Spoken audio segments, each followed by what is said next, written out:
Cher Hubert Laporte, cher ami, mesdames et messieurs les élus du conseil municipal de Carbon-Blanc, chers collègues, mesdames et messieurs les représentants des associations et du tissu économique de Carbon-Blanc, chère Miss Gironde, Miss Corbu, Carbon-Blannaise, Carbon-Blannais, mesdames et messieurs, quel bonheur d'être ici avec vous aujourd'hui, quelle émotion aussi bien sûr.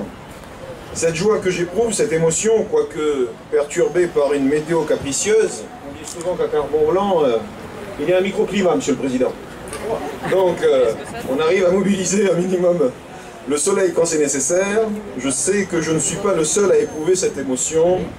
Nous sommes nombreux à être heureux de participer à cet événement, et merci d'être venus en nombre aujourd'hui. Je me souviens des 6 mois qui ont précédé notre élection en 2014. Je me souviens de cette promesse, nous ferons tomber l'îlot Thérèse, promesse tenue. 40 ans que les Carbon-Blannais l'attendaient, 40 années d'attente, d'évocation, de tergiversation. L'événement qui nous réunit aujourd'hui est la preuve que la volonté politique peut s'exécuter en 14 mois de travaux. Vous êtes venu nous voir il y a 3 ans, Monsieur le Président, à l'époque encore, l'îlot Thérèse était un goulet d'étranglement sur l'axe Paris-Bordeaux, ancienne route royale et nationale 10, itinéraire de délestage privilégié du déplacement qu'on nomme entre nous pendulaire, qui se concentre sur la 10. Cet espace était devenu une verrue dans notre centre-bourg. Au fait, Monsieur le Président, vous vous demandez certainement pourquoi le nom de cet espace était îlot Thérèse.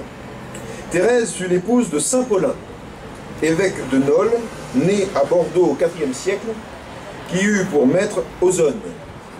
Ces 2 politiciens en début de carrière entrèrent en religion et plus de 15 siècles plus tard sont encore renommés, puisque Saint-Paulin est le nom de notre église. Sur ce site se trouvaient 12 maisons mitoyennes alignées, habitées par des familles bien connues de notre territoire, notamment les Prépoints. Il y avait aussi à un moment l'école et la mairie. Après que les services publics aient connu les déplacements successifs nécessaires en raison de l'évolution de notre démographie, les maisons se sont petit à petit délabrées, il a fallu négocier les départs, ressortir les études anciennes, déjà dans les cartons de la métropole, ex-Cube, et en réaliser de nouvelles. Et bien sûr, les réunions publiques, les visites aux riverains et aux commerçants. Ah, les commerçants. Je les aime. Ils me le rendent bien. Nous vous avions dit qu'il y aurait plus de places de parking. Nous ne vous avons pas menti. Nous vous avions dit que cet aménagement participera au dynamisme de notre commune. Ça ne dépend pas que de nous. Mais je sais que nous pouvons compter sur vous pour vous approprier cet espace public et le faire vivre. L'association des commerçants, artisans et professions libérales de Carbon-Blanc n'est pas dynamique. Non, elle est ultra dynamique. À tel point qu'elle a obtenu lundi dernier le premier prix des juniors associations au challenge organisé par la CCI Bordeaux-Gironde, avec un beau chèque, 4 000 € en prime, que vous allez pouvoir consacrer à l'animation commerciale de ce site, entre autres. Pour en arriver là, le travail réalisé a été énorme.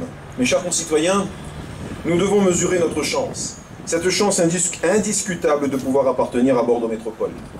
Sans l'établissement que vous présidez, cher Alain, tout ceci n'aurait pas été possible. L'histoire de ce territoire était étroitement liée au Conseil général et à ses spécificités rurales. Carbon-Blanc est une ville et nous l'assumons. Carbon-Blanc est métropolitaine et fière de l'être. Carbon-Blanc est une ville jardin et nous y tenons. Le travail qui a été réalisé est le fruit de la réussite de la coopération interservices métropolitains et municipaux, du décloisonnement pas toujours évident. Il a fallu les réglages et les réunions pour qu'enfin, nous puissions tous jouer la même partition. Une orchestration particulièrement efficace des interventions, des neutralisations de voix en tenant compte du calendrier scolaire, des services métropolitains, des entreprises et de nos services techniques. Que vous soyez municipaux ou métropolitains, chers agents, je veux tous vous remercier. J'ai parfois exprimé quelques contrariétés. Oui, je sais, c'est un euphémisme. Je sais que certaines réunions n'ont pas toujours été agréables. Mais je veux que vous sachiez que la gratitude que je souhaite vous exprimer aujourd'hui est sincère.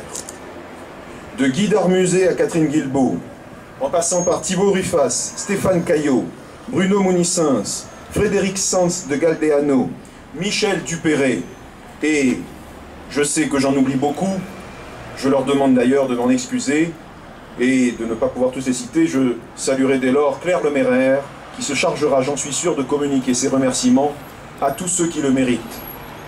Vous avez pleinement vécu ce chantier, sous tous ses aspects d'ailleurs, et aujourd'hui, je souhaite vous dire merci. J'aimerais bien sûr adresser mes plus vifs remerciements à ces femmes et à ces hommes, appartenant à Bordeaux Métropole, ou à nos prestataires, qui par les fortes chaleurs ou par grand froid, ont bravé la météo pour tenir les délais. Vous avez réussi à nous livrer cette esplanade 3 mois avant la date prévue. Belle performance. J'aimerais également remercier les opérateurs des réseaux qui ont œuvré en collaboration totale sur ce chantier.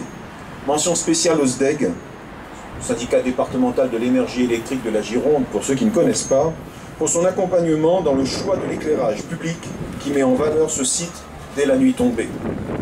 J'ai une pensée émue, bien sûr, pour le volet Carbon-Blanay, pour notre directrice générale des services, Karine Longuève, et notre directeur des services techniques, Florent Mathieu, absents aujourd'hui, représentés par Sylvie Lacoste, et qui ont pourtant été très actifs dans le pilotage municipal de ce dossier. Car ce dossier est aussi un dossier municipal. J'aimerais, bien sûr, saluer Emmanuel Darblade, qui a coordonné les différentes réunions de ce chantier et les aspects du service technique, et les agents du service technique, pardon, qui ont participé à l'embellissement et le fleurissement par la pose du mobilier urbain également. Je remercie les services, mais je souhaite aussi remercier nos élus. Jean-Marie Guénon, superviseur général du chantier, c'est un brin d'humour. Gérard Pinston, adjoint à l'urbanisme, bien sûr, merci mon cher Gérard. Jean-Paul Grasset, mon premier adjoint, et tous les autres qui, de près ou de loin, ont participé à la décision politique. À toutes ces femmes et à tous ces hommes aujourd'hui, au nom des Carbon-Blanais, je souhaite dire merci et je vous invite, mesdames et messieurs, à les applaudir.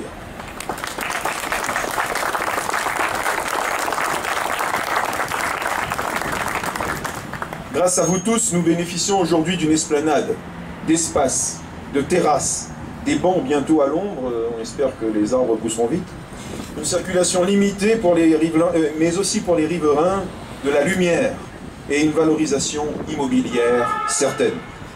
Bien sûr, Monsieur le Président, je ne saurais conclure ce discours sans vous adresser quelques mots plus directement. Le contrat de co-développement qui lie Bordeaux Métropole et Carbon-Blanc est ambitieux. Grâce à nos discussions, grâce à nos échanges, grâce à nos arbitrages, nous avons défini ensemble les chantiers prioritaires pour cette ville. Vous êtes le grand témoin aujourd'hui de la coopération totale et entière de Carbon-Blanc dans cette démarche. Cette coopération n'est pas la condition à l'amitié qui nous lie, elle la renforce. Au-delà de toutes les considérations, je tiens à vous assurer que cette amitié est sincère et loyale. Je n'aurai pas la prétention de penser que j'arriverai à faire à Carbon-Blanc tout ce que vous avez pu faire pour Bordeaux, mais je dois reconnaître que votre travail peut servir de modèle à suivre pour bon nombre de maires de notre métropole. À mes administrés, venus en nombre aujourd'hui, je souhaite adresser ces derniers mots. Ce n'est qu'un début. Nous souhaitons, par ce moment privilégié partagé avec vous aujourd'hui, si quelques-uns pouvaient encore en douter, vous apporter la preuve que nous savons faire. Quand un chantier se joue comme une symphonie, on a moins de crainte pour les suivants. Et ce, d'autant plus lorsqu'on sait désormais comment mener en douceur le changement. Les craintes sont toujours présentes, elles sont juste un peu plus loin, au coin de la rue. Les résistances individuelles se coalisent, ça et là. Mais à force de pédagogie, d'échange et de raison, nous poursuivrons ensemble les changements nécessaires. Le Conseil consultatif de Carbon-Blanc s'est réuni pour la première fois mardi dernier, et il a déjà du pain sur la planche. Il examine actuellement les projets liés aux équipements scolaires. Il y a encore quelques minutes, je vous exposais ces enjeux in situ, Monsieur le Président. Nous comptons aussi sur le soutien et l'accompagnement du Bordeaux Métropole dans la nécessaire transformation de notre territoire. La priorité est mise aujourd'hui sur les équipements scolaires. Demain, ce seront les équipements culturels et sportifs. Vous voyez, Monsieur le Président, le futur contrat de co-développement qui se négocie actuellement comptera plus d'une page pour Carbon-Blanc. Pour réaliser tout ceci, nous avons pleinement conscience qu'il faudra de la patience. Rome ne s'est pas faite en un jour, Carbon-Blanc non plus. Pour ces magnifiques travaux, cette belle esplanade, le soin pris dans la gestion au quotidien des flux de la ville ou de la presqu'île, je veux devant vous adresser mes plus sincères remerciements aux représentants donc des services métropolitains, comme je l'ai fait tout à l'heure, aux maîtres d'ouvrage, aux entreprises, aux services techniques et aux agents municipaux qui, encore ce matin, mettaient une dernière touche à la préparation de cette cérémonie. Je veux aussi vous remercier, Monsieur le Président, d'avoir permis la réalisation de ces travaux. Enfin, c'est promis, ce sont mes derniers mots, je n'aurais pas tenu ma traditionnelle promesse de faire un discours de moins de 7 minutes. J'aimerais remercier ceux qui ont organisé cette inauguration, des agents ayant travaillé et posé cette pierre à cet endroit, à ceux qui nous ont protégés de la pluie, en passant par le service communication de la ville qui a assuré la bonne diffusion de l'information et le personnel qui a préparé le buffet que nous partagerons en toute amitié tout à l'heure. Voilà, je voulais donc encore une fois vous remercier et remercier le ciel pour la clémence, pour la prononciation de ces discours. Merci beaucoup.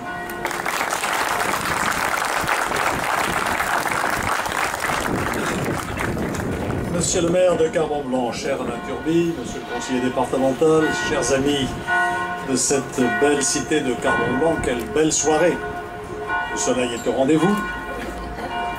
Comme la lune le sera ce soir au-dessus du stade de Bordeaux pour que nous puissions entendre Céline Dion, je croise les doigts. Nous sommes accueillis ici avec tout le charme de Miss Gironde, je la remercie de sa présence. Nos services de la métropole n'en reviennent pas, ils viennent de se voir chaleureusement félicités par le maire de Carbon-Blanc, qui pourtant de temps en temps les houspille, il a raison. Si bien qu'il est arrivé à faire en sorte que ce chantier ait été terminé avant la date prévue. Je dois souligner que c'est assez exceptionnel. Voilà. En tout cas à Bordeaux, ville. Et puis, nous pouvons tous considérer, je pense, que cette opération est réussie et qu'elle a atteint ses objectifs. Elle permet de redynamiser le centre de votre ville, de lui redonner une unité architecturale, de mettre en valeur les commerces pour accroître l'attractivité de la commune, de développer de nouvelles activités d'animation, d'améliorer le cadre de vie, d'apaiser la circulation aussi, et de créer des places de stationnement en plus grand nombre que dans l'état précédent, afin de sécuriser les déplacements des piétons. C'est donc, je crois, une opération parfaitement réussie, et j'espère que vous pourrez tous en profiter. Et puis, dernier sujet de satisfaction pour moi, je serai bref, moins de 7 minutes, on le sait.